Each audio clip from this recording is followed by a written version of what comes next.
Right. This is not what we saw at the conference. So where are we? Like, what's happening? So what we showed last night was one of our main story missions, right? And that's obviously a big tie to our main story, what's happening with Peter. But a big part of being the fantasy of being Spider-Man is to swing around New York City, and we're going to deliver that big time. We created our biggest open world we've ever made, and in between our missions, our main missions, you can do a bunch of different open world activities, crimes, collectibles, quests, everything, and really fulfill that Spider-Man experience. Wow. Yeah. How do you handle that transition between huge open world traversal, which is so crucial to the Spider-Man experience, and it's on a massive scale, but then transitioning from that into the combat, which is quite focused and close? Like, what challenges do you have to overcome in that transition there? It's really hard. But I'll let Ryan, because he's a lot smarter than me, answer it. Well, I don't know. It actually depends a lot on our animation team. Right. Like, our animation team does this so much for our transitions and missions, either getting into them or even just beats in the mission, right, between a combat setup and the next traversal challenge. So a lot of animation, a lot of design work goes into that too, making some of our levels designed so that you can load into them smoothly. Spider-Man. I mean, this is what I'm here for. Oh.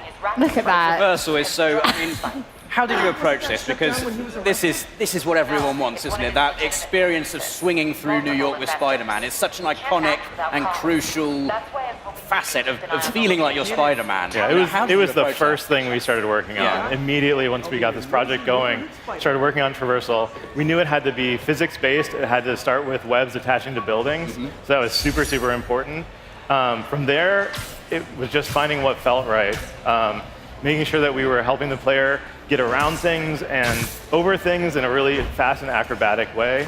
Making sure that all the animations that connect you, again, are looking amazing. And yeah, it just took a ton of work to find all the different places and things that you wanted to do, like the fire escapes that Jacinda's team needed on the buildings. We didn't have those initially. Like, we didn't have those initially, right? It's just square buildings because it's a test level, right? But then once we looked at what does New York actually look like, there had to be fire escapes. Yeah, that was definitely one of the challenges that we had, that we wanted to make sure that it's like a superhero playground. Yeah. So you have to be able to traverse on the ceilings, like walls, the ground. So if you guys played demo, you should definitely check it out, because every single square foot of New York City is traversable.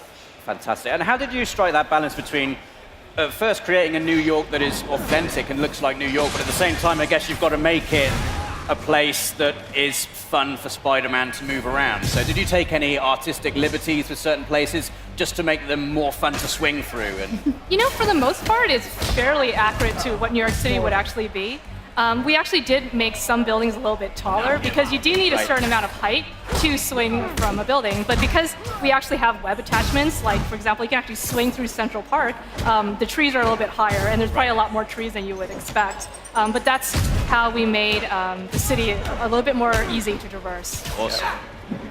What about bringing Spider-Man to life? Because even on the streets, the movements, we get a little bit of this, a little bit of a joke. Yeah, so when we started working on this project, one thing we talked about was we wanted, New York is a character for us, right? It's its own character, and part of that is how lively it is. We want to have a lot of cars, a lot of vehicles, a lot of people, but it'd be weird if he just didn't interact with them. So, he can, instead of punching them, he'll like salute or wave, and then some characters you can actually interact with, like we can do high fives, really? We can take a little selfie with them and everything. So, yeah, I mean, we want it to be even though he swings a lot, there are going to be players who are going to go down the ground, and we want to have opportunities where you can interact with the NPCs. They'll also like run away if there's a crime nearby. They'll sometimes clap and be happy when you succeed. It's just one of those things that's, like I said, New York was really important for us to get right. Not only just the look and the feel, but also just how alive it is. Yeah. This is just fantastic. It's like, this is what everyone's wanted. Rob hasn't stopped talking about, this is what I've always wanted. I just want to swing around. But now I'm like, maybe I just want to be on the ground. It's been a dream project for a lot of us in Insomniac. So to see it, I just want to grab a controller and play it one of these awesome. So do I, quite frankly. Yeah, it's just this screen is pretty amazing. Yeah, I think it is being played live at the moment. It's just, we just wanted you guys to be able to tell us all about the game instead. Yeah, it's I mean, and this is, like I said, one thing about this is like, so Adam just completed what we call a fist-based There's a bunch of these different Fisk installments out in the city, and as you complete these open world activities, you'll earn these tokens, and you can spend the tokens to customize your Spider-Man. We always want you to be the Spider-Man that you want to be, so you can unlock new suits, new suit powers, suit mods, new gadgets, and upgrade those along the way. So, can we get some examples? Sure. So you see the little icon in the top right-hand corner is called the Web Blossom. Yep. So that's actually a suit power that you can unlock.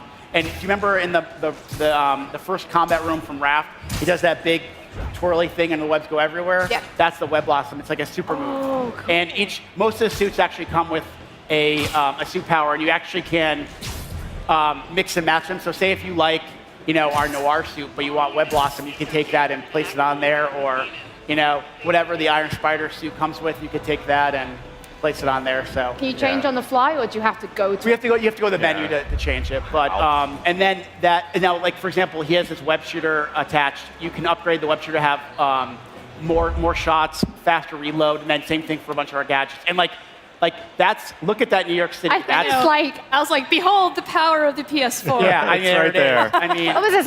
An applause from the audience. Good job. That is incredible. yeah, it's by far the biggest game we've ever made, and Yeah, that's still a guilty pleasure of mine because I like to just climb to the highest buildings and just do a swan dive. yeah. Wow. It feels awesome. Yeah, so they're actually playing. The demo is actually only a very small portion of the playable area in the city. So we have multiple districts, and this is really basically one district with maybe a couple corners of others, but it's a massive world. And so how do you bring a massive world to life with activities then? Because, okay, swinging around is fun, but we want to do stuff in that world too. Ryan, I'm sending all the hard ones to him. Yeah. Thanks, Brian. We have a lot of different activities that are in the world. In this demo, there's actually our research stations. Everything comes with a story reason for it. There's also our dynamic crime system. There's that Web Blossom we were talking about. That you can see they're stuck in there now inside that little cubby. So the dynamic crime system is there all the time. And so you actually earn the tokens through that and then put those back in your upgrades. And then as you go through the story, different other activities unlock across the world. Yeah, that's kind of one of the cool things about the city is that it's constantly evolving, Yeah. The citizens evolve, the activities evolve as the story evolves. She's actually pointing So out another something. thing is actually at certain points they'll actually the people in the world will actually point out things that you can do. Like they pointed to an activity in the world. So Off you go. off you go. Yeah. And Peter Parker has been Spider-Man for 8 years in this That's game. right. What was behind the decision to make him a more experienced Spider-Man? So I think when we were early on, we were talking about the story and the kind of story we wanted to tell. We knew right away we didn't want to do an origin story because people told us pretty quickly they don't want origin stories. And, coincidentally, the studio side was doing the younger Spider-Man, which is a great. So we thought, what would be a good time in his life to explore? And I just remember back after I graduated college, what life was like. It's like that. You're finally an adult now. You're paying your own bills. You have a job for the first time. You're trying to make a name for yourself. So we just thought that would be a good opportunity to explore for Peter. And they're so accessible to people who aren't the hardest core fans, right? So we worked really hard with whether it's design, art, character, UI, to make sure, and the story, to make sure that we're educating people who Yuri Watanabe is, even who Aunt May is, or Martin Lee, aka Mr. Negative. We want to make sure that whether it's actually in the game, whether you're playing a mission, or even you're going through our UI, that we educate you on who these people are, because we can't assume that everybody knows the characters like we do, right?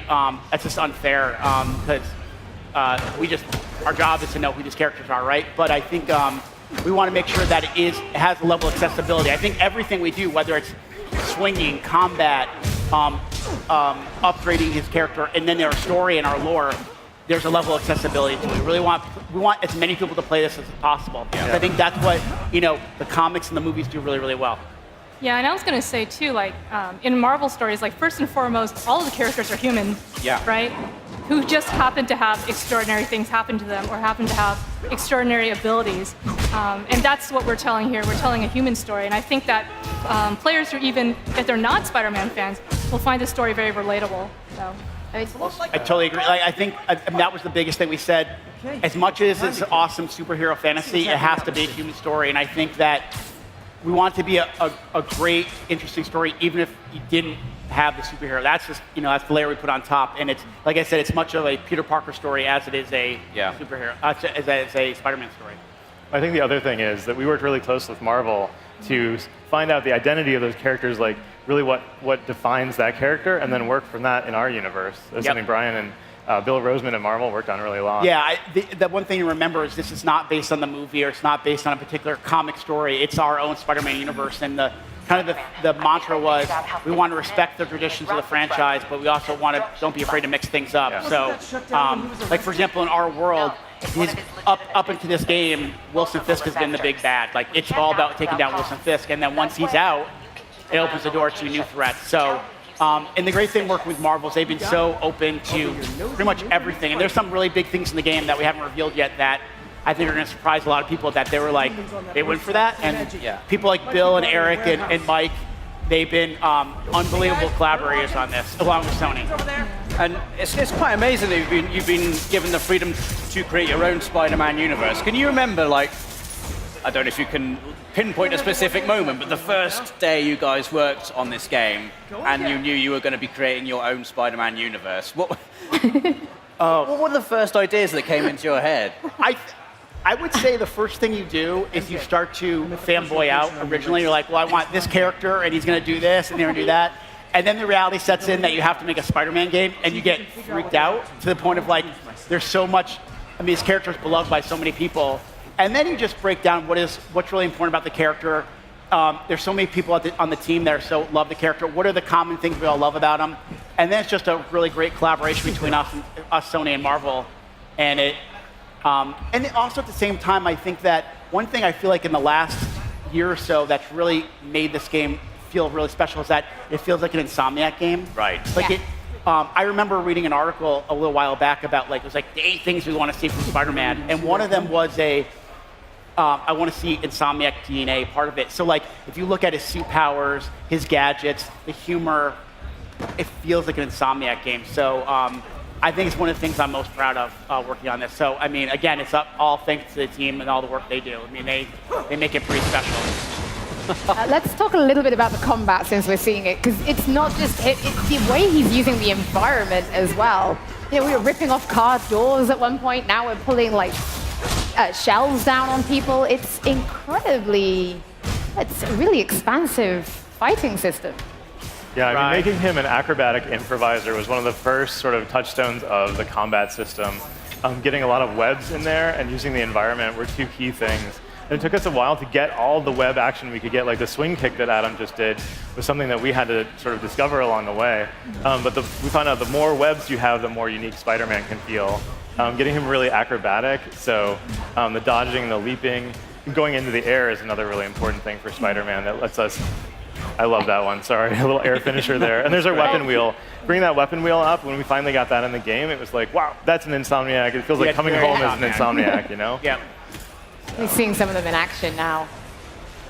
And like for us, our experience with Sunset Overdrive gave us a leg up on getting Traverse up and running. But for us, for combat, it was just something new. It was something we hadn't really done a big third-person action game like melee-based.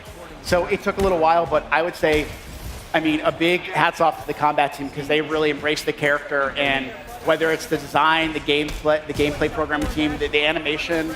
And then just our character and rigging team, basically the entire studio. Everybody. Pretty much. Everybody. Really, that's the thing. One thing about Insomniac, it's such a collaborative team and effort, So nice and idea. It wouldn't be possible without stuff. So to finally see it all kind of gel and come together is pretty awesome. Like one of my favorite days at the studio was when we had pretty much everybody represented. We had UI there, everybody, and we were talking about different suit powers and different gadgets. And it was like I remember walking out of there and telling Ted, our president and CEO, going, this is one of the best meetings I've been in 10 years of working at the company. Wow. So it's what makes Insomniac pretty special. Then that's what goes back to what you said. It feels like your game.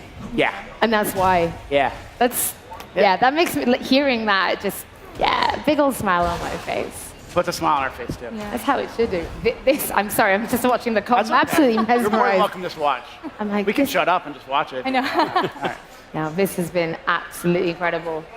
I guess this was like a side mission we picked up? Yeah, so basically this was an inner demon base that, so after you take down Wilson Fisk, a new gang comes into town, the Inner Demons, and they have different installments throughout, and basically what you're doing, you're clearing these things out, and after you complete it, you actually get currency that you can use to customize your Spider-Man. So you could use it to like unlock a new suit, an upgrade, a gadget, or craft a new gadget, new suit mods, and I think it really, we realized really early as we showed the game early to people, the suits are really important to people, like Yes. really important. Yeah. We've heard all the requests. And You're like, yeah. And Gavin, if you're out there, Yeah. thank you. Gavin's our lead character artist. And having that that carrot to kind of customize the Spider-Man how you want him to do. And the trait is that however you look in the like when you're playing, if you go to a cutscene, he's wearing that outfit. So That's what I like. Yeah. That's exactly Yeah, I was what going to say it was kind of funny because there's a lot of really big Spider-Man fans on the character team.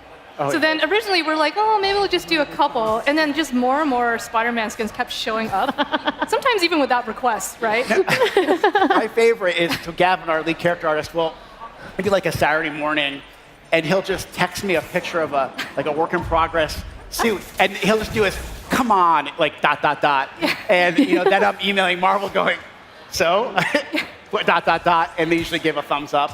So it's just all of us kind of fulfilling a dream that we've wanted for a long time. And when you see the other suits in the game, they look so damn good. Like just the materials and everything, just it's so good. Yeah, that's one of the things I'm most excited about, and I can't wait for fans to play the game and check out how many suits there are. People have been tweeting us forever and asking for all these suits, and I wish I could tell you what they were, but you guys are going to have your minds blown when you actually... There's a lot of suits. I mean, I would quite happily right now just take this demo and just see what I could find in it, but maybe I wouldn't get that lucky.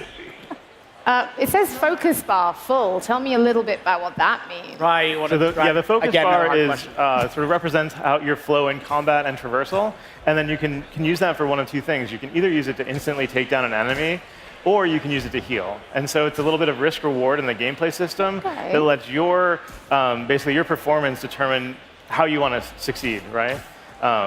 So that's what you're doing, and you can actually build that up through like acrobatic combat, whether it's using webs, getting into the air, or actually doing cool traversal moves as well, swinging around the open world.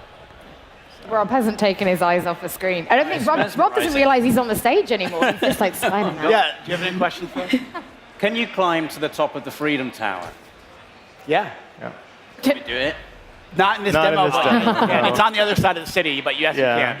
Empire State's in this. Yeah. In this And also you can go to region. you can go to I think Avengers that's our Tower as tallest well one. if you want. You or can climb swing. on anything. Yeah, you can pretty much. There's nothing you can't climb on. Is the whole of New York like available right from the get-go? Can you swing around the whole? Yeah, I mean, pretty much. I mean, we send you to Fisk Tower pretty quickly. Like the game opens up with you getting basically an alert that hey, we're going after Fisk right now. Get your butt here, and you start swinging toward it. Then you finish that mission, and the whole city's open to you. Amazing. Yeah, and it's you can explore it from the pretty much the minute after you defeat Fisk.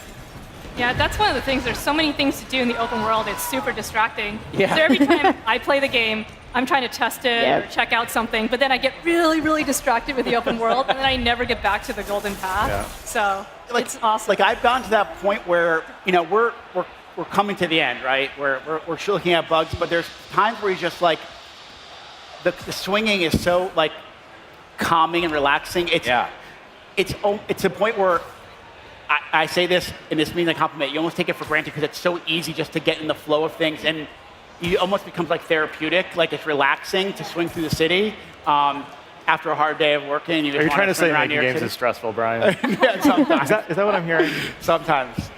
But yeah, I mean, it's just it's like we will continue to work on traversal till the producers tell us we can't work on it anymore. And so that is it. Guys, it's got to ship. Yeah, exactly.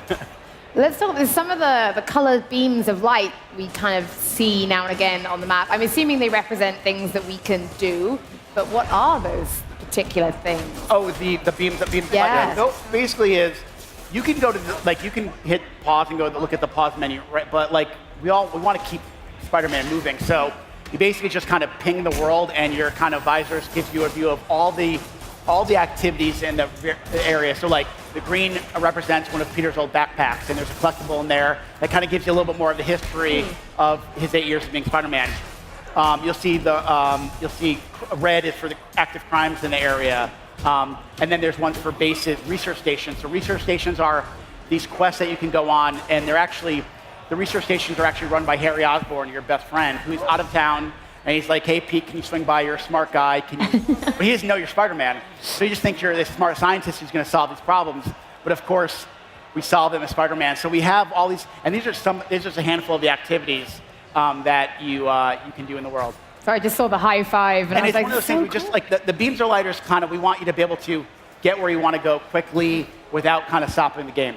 This is amazing. I'm a little worried that I think we're coming to the end of our time here on stage. No, that's And I'm not sure I want to king off now. Like, Oh, now yeah, now you get to the shock Well, now phase. we're going to have to carry on, guys, because I need to see what happens here. So I mean, this, like I said, we wanted to bring a lot of villains to E3. So this is actually the Shocker, who you meet early on in the game, and of course he. Thank you. I'm glad you're happy. Here's the Shocker for you, and Shocker is robbing a bank, so we got to take care of business. Classic bad guy movie. Exactly, Don't rob yeah. a bank. Yep. Or banks in New York City. It's a very fancy bank. It's a very fancy bank. So this is what you call like a boss Yeah, battle? this would be a boss encounter. So you actually, early on in the game, will run into Shocker. He actually ends up robbing somewhere else, and you actually chase him down, and eventually later on, he's trying to finish the job, and it's your job to stop him. It looks. And we'll have other villains that we haven't revealed yet as well. Oh, you still haven't revealed more? Yeah, Not even 'cause after last night. We didn't figure this would be enough, so we have. Again, it's like one of those things you need some great boss fights and a lot of villains to have that true superhero experience. This is incredible. What do you think? Are we nearing the end of this boss fight? Do you reckon? Actually, it's going to probably go on for a little bit. It's the tougher